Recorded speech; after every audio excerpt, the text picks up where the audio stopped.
আসসালামু আলাইকুম ওয়া রাহমাতুল্লাহ। সম্মানিত দিনী ভাই বোনেরা, রাসূলুল্লাহ সাল্লাল্লাহু আলাইহি ওয়াসাল্লাম রমজানের শেষ দশকে তিনার জীবদ্দশায় এই পাঁচটি আমল কখনোই ছাড়েন নাই এবং তিনার উম্মতদেরকে করার জন্য এই পাঁচটি আমল করার জন্য তাকিদ দিয়েছেন। এই পাঁচটি আমল যদি আপনি আপনার জীবনে করতে পারেন, এই রমজানের শেষ দশকে বা রমজানের যেই কয়েকদিন রয়েছে এই কয়েকদিনে যদি আপনি এই পাঁচটি আমল করতে পারেন, তাহলে ইনশাআল্লাহ আপনার কপাল খুলে যাবে এবং আপনি সৌভাগ্যবান ব্যক্তিদের অন্তর্ভুক্ত হবেন। আল্লাহ তাআলা আপনাকে পছন্দ করবেন।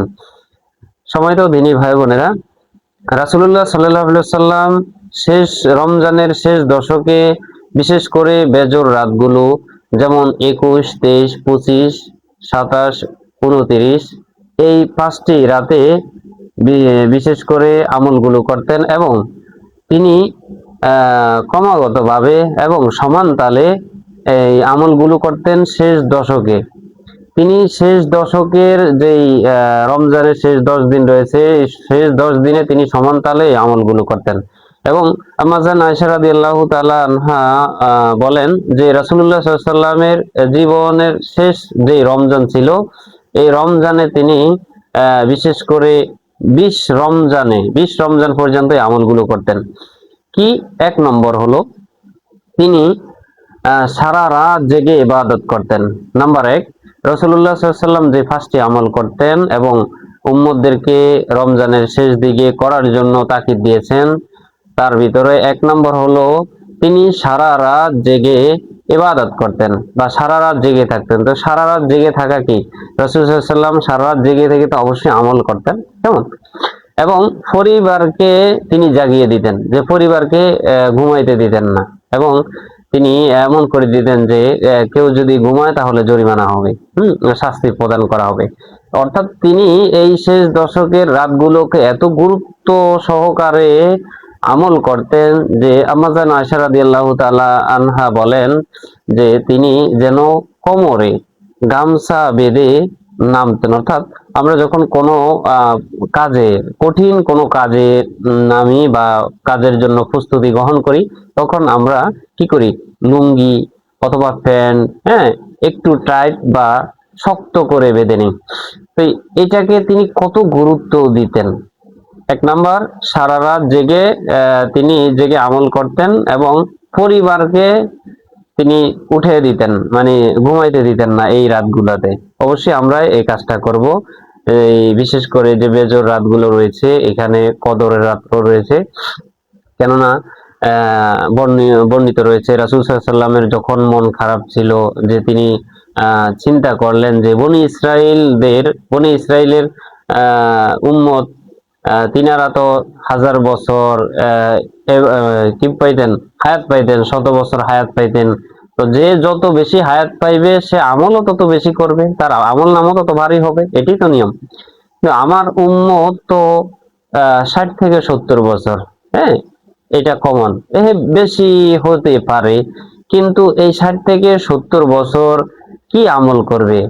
তখন আল্লাহ তাআলা তিনাকে সান্ত্বনা দিয়ে একটি সূরা নাজিল করেন, সূরাতুল কদরে, যেটা কদর, হ্যাঁ, মানে আল্লাহ রাসূল সাল্লাল্লাহু আলাইহি ওয়াসাল্লামকে বলেন আল্লাহ তাআলা সান্ত্বনা দিয়ে যে বনি ইসরাইলের উম্মতগণ 100 বছর হায়াত পাইছে কিন্তু কদর পায়নি, কিন্তু আপনার উম্মতগণ 100 বছর 1000 বছর হায়াত পায়নি, তবে কদর পাইছে। যে কদর, লাইলাতুল কদরি খয়রুম মিন আলফি শাহর, 1000 মাসের চেয়েও এই মাসটা উত্তম, মানে এই দিনটা উত্তম।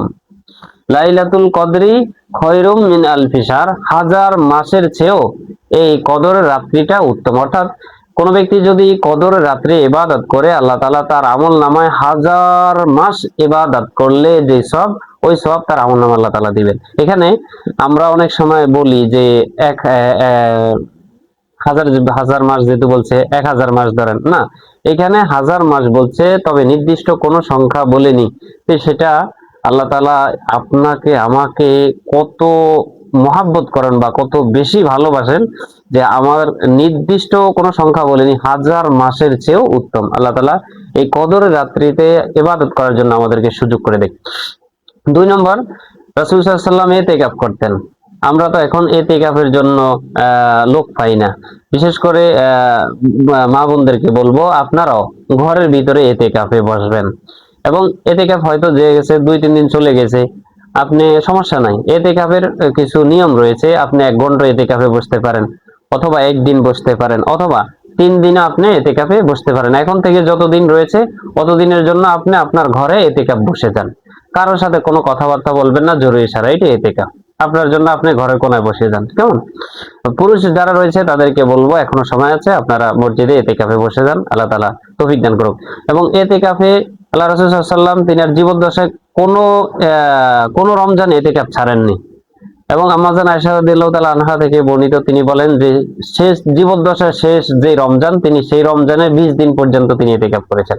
তাহলে এই এতেকাফ অনেক বড় ফজিলত এবং রাসূল সাল্লাল্লাহু আলাইহি ওয়াসাল্লাম করতেন। 3 নম্বর, কোরআন রিভিশন, কোরআন পড়া, কোরআন আমল করা, একজন আরেকজনকে শোনানো, হ্যাঁ, দাওয়ার করা বা তাকরার করা, যেটাকে বলেন। আপনি আমাকে শুনাইলেন, আমি আপনাকে শুনাইলাম। দেন রাসূলুল্লাহ সাল্লাল্লাহু আলাইহি ওয়াসাল্লাম কোরআন রিভিশন করতেন। জিবরাইল আলাইহিস সালাম কে একবার শুনাইতেন, আবার জিবরাইল আলাইহিস সালাম রাসূল সাল্লাল্লাহু আলাইহি ওয়াসাল্লামকে শুনাইতেন। এখন অনেকে বলবেন যে আমি তো নিজে নিজে পড়ি, হ্যাঁ পড়েন, এটা ভালো। আবার অনেকে বলবেন যে আমি তো কোরআনই পারি না, পড়বো কিভাবে?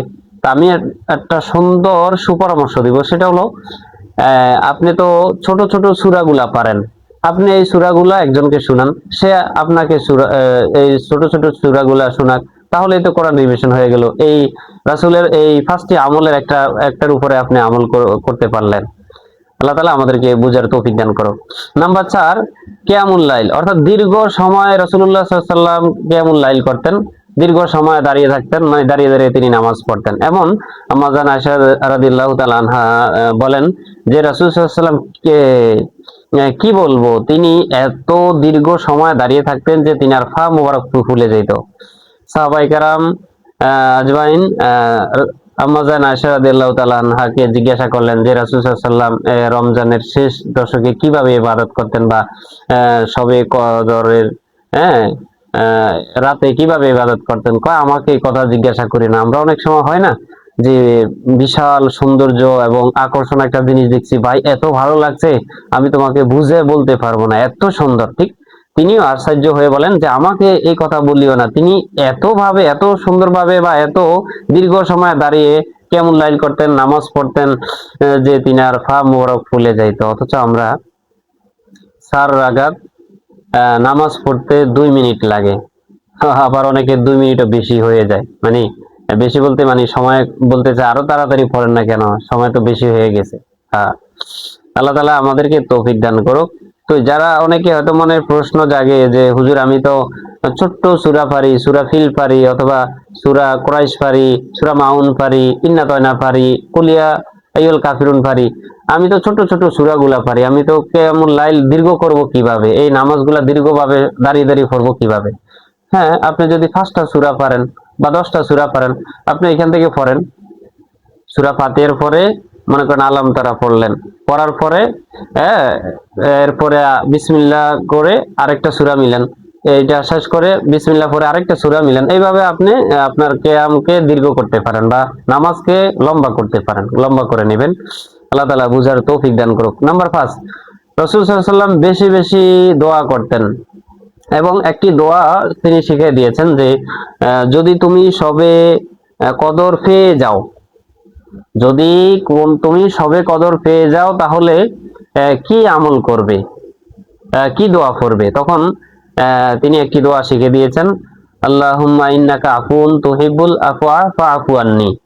আমি আবার বলে দিচ্ছি, রাসূলুল্লাহ সাল্লাল্লাহু আলাইহি ওয়াসাল্লাম যে তোমরা যদি সবে কদর পেয়ে যাও, ইন্না আনজালনাহু ফি লাইলাতুল কদর, লাইলাতুল কদর যদি তুমি এই রাতটিকে পেয়ে যাও, তাহলে এই রাতে তুমি তো নামাজ অবশ্যই পড়বা, তাসবিহ আদায় করবা, তাহলিল পড়বা এবং জিকির করবা। পাশাপাশি তুমি একটি দোয়া করবা, আল্লাহুম্মা ইন্নাকা আফুন তুহিব্বুল আফওয়া ফাআফু আন্নি, এই দোয়াটি পড়বো। আল্লাহ তাআলা তাইলে আমাদেরকে এই 5টি রাসূল সাল্লাল্লাহু আলাইহি ওয়াসাল্লাম যে 5টি আমল করতেন, এগুলার উপরে আমল করার তৌফিক দান করো।